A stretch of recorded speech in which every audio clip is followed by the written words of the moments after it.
තියෙන පොඩි මිනිහෙකුත් තියෙනවා භූමිස්ථාන වලල්ලේ මේ දරුවන්ට රැඳෙන්න දෙන්නේ නැහැ. ඈ? දරුවා විතර කියලා තියෙනවද? ළඟට. ඒක තමයි කියන්නේ. දරුවාගේ බස්ස කාර් කවුද කරකෙන්නේ? බලවෙන් කියනවානේ. දරුවට නම කියන්නේ. දරුවාගේ දරුවට මේව කරදර කරන්නේ. බන්ධනයක් බන්ධලා තියෙන තේරුණාද? අර දරුවට භූමිස්ථාන වලල්ලේ බන්ධන මාලාවකුත් තියෙනවා. දරුවන්ගේ අම්මා කොච්චර ආදරේද? තේරෙනවද? ඒක තේරෙනවද? ඒක තේරෙන්නේ නැද්ද? අම්මා රැකගෙන ඉන්නව නේද? ඉන්නේ නැහැ. අම්මා රැකගෙන ඉන්නේ අම්මා නේද? අයි අම්මට වදින්න කොච්චර.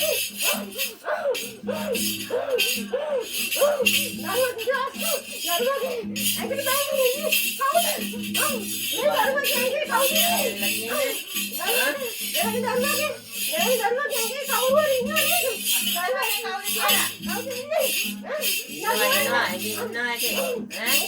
ඔය මහේන් ගානේ ඉන්නේ ළමා ළමයා ගාවට යන්නේ. තේරුණාද?